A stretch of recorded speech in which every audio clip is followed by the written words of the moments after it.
Hey guys, and welcome back. Today's video is going to be a little different. It is going to be about signs that you are in an abusive relationship or signs that you might be in an abusive relationship. I've had it on my heart for a while to talk about this topic. It's honestly one of the reasons why I started a YouTube channel to begin with. I am a domestic violence victim. So I went through it at the age of 17, almost 18. Now, I have been a little nervous to actually talk about these topics and, really use this platform to like get really intimate with you guys. But I went to church today and God was like, listen, it's not about you anymore. And you need to use this platform, use your story, and just continue to use your story to actually tell people what it's like, what it has been like, what it could be like for them if they're not aware. And that's what today's video is going to be about. Now, what I need you guys to understand is that an abusive relationship doesn't necessarily mean that it is a physically abusive relationships.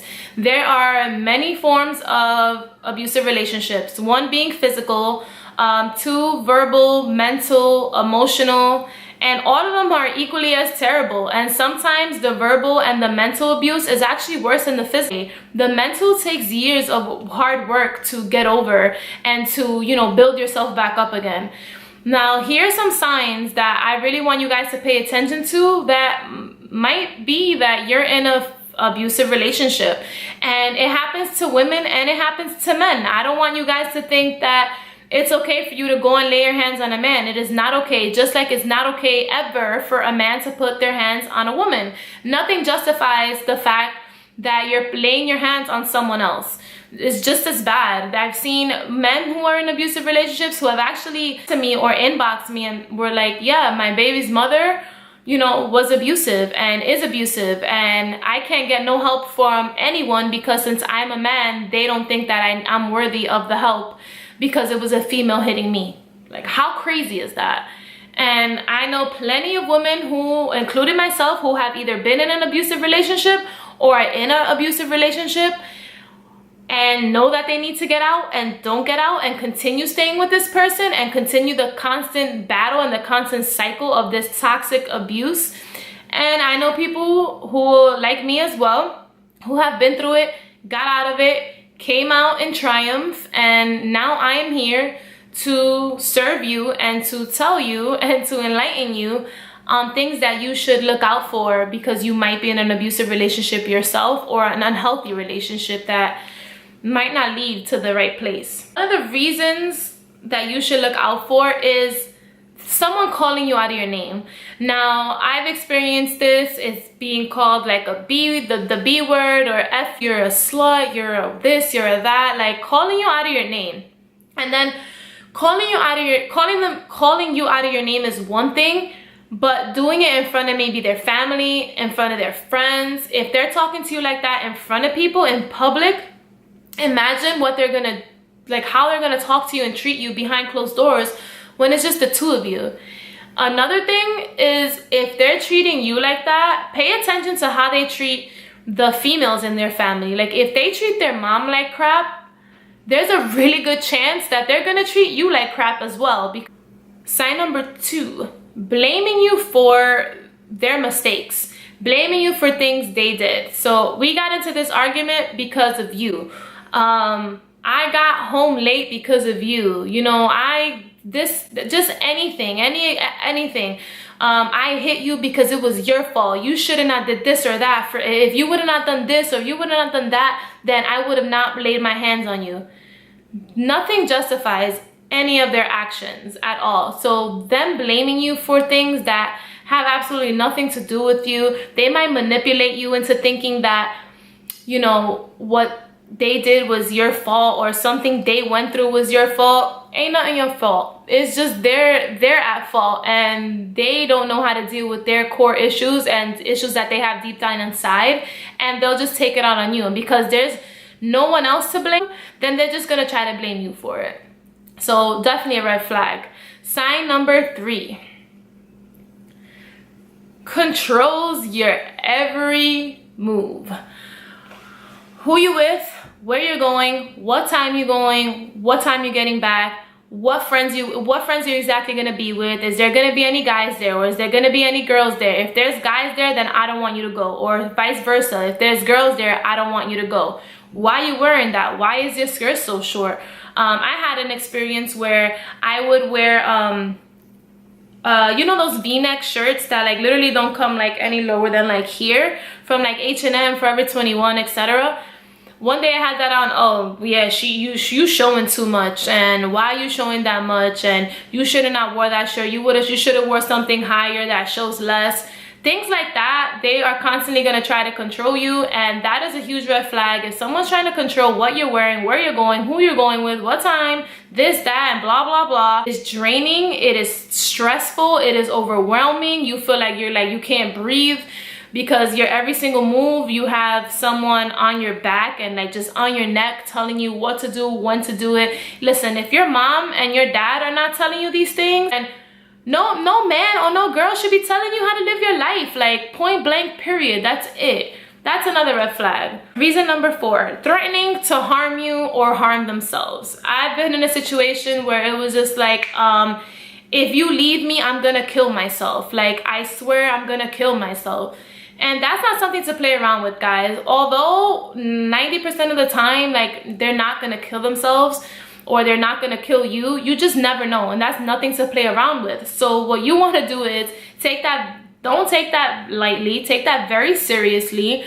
And that is a huge red flag. Someone telling you that if you don't wanna be with them, or if you wanna break up with them, that they're gonna either one, kill you or kill themselves. That's serious right there. And my biggest mistake was not telling anyone anything that I was going through.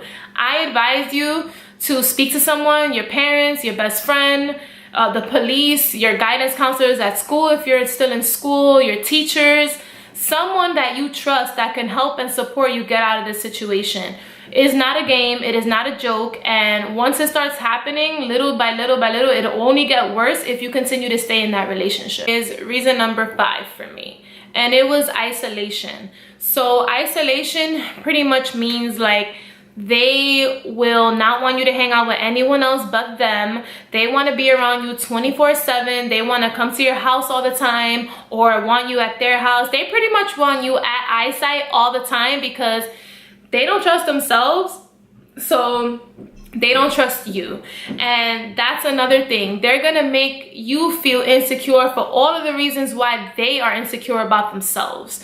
So why are you with your friends? Why are you gonna spend more time with your friends than you're spending wanting to like constantly, you know, come over, or constantly be on the phone with you, or texting you? Or if you spend too much time away, like if you tell them I'm gonna call you in an hour and you call them in like an hour and a half, oh, what were you doing for those 30 minutes? Where you were at? Were you with like another guy, or with another girl? You were supposed to call me at 9 o'clock. Don't ever call me late. Like, it gets to the point that you want to just be like, ah, like you just want to get out of the relationship.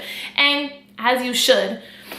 This, guys, I've experienced either all of the things I'm talking to you guys about, or some of the ones that I'm talking to you guys about. But this is all based on either my experiences, things that I've seen firsthand with other people, or just my personal opinions. And last but not least, the biggest red flag is hitting.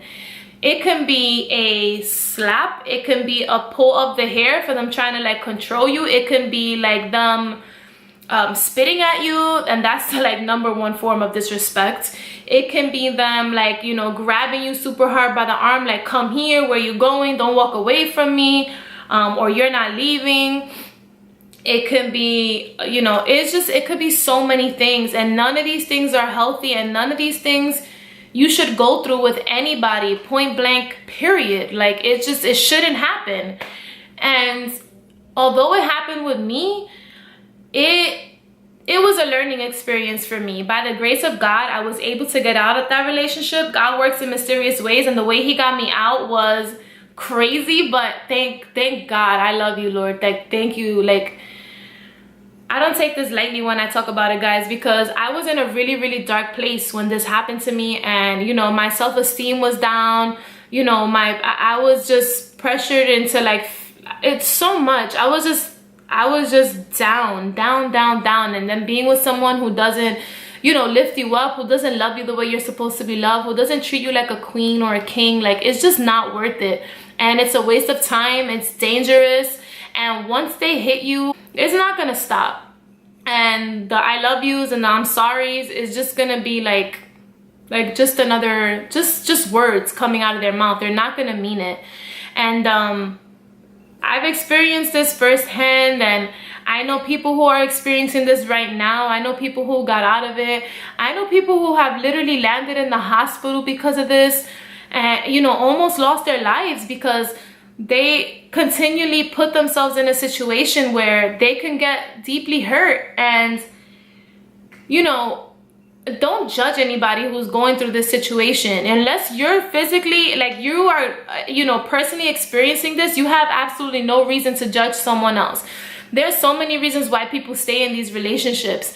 One, they're scared out of their minds, and they think that they're either gonna get hurt even more, someone's gonna, you know, the significant other's gonna kill them or kill themselves, or maybe, you know, harm their kids if there's kids in the situation. You do not know what that person is going through. So instead of judging someone, help them. If you see something going on, do not stay quiet about it. My biggest mistake was being completely silent about my situation and not telling anybody what I was going through. So, you know, I really encourage you to talk to someone.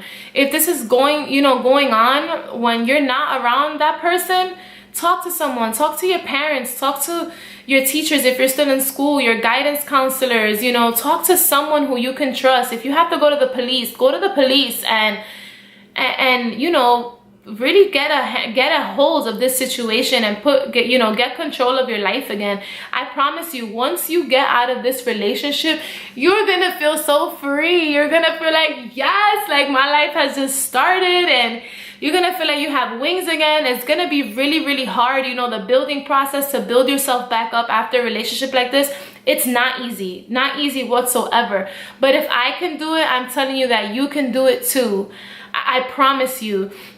And it's not easy, and it is hard, but you know what? I'd rather have gone through the hard journey of getting out of it than having a chance of not sitting on this couch right now, breathing and alive, to actually tell my story to help someone else. Okay? And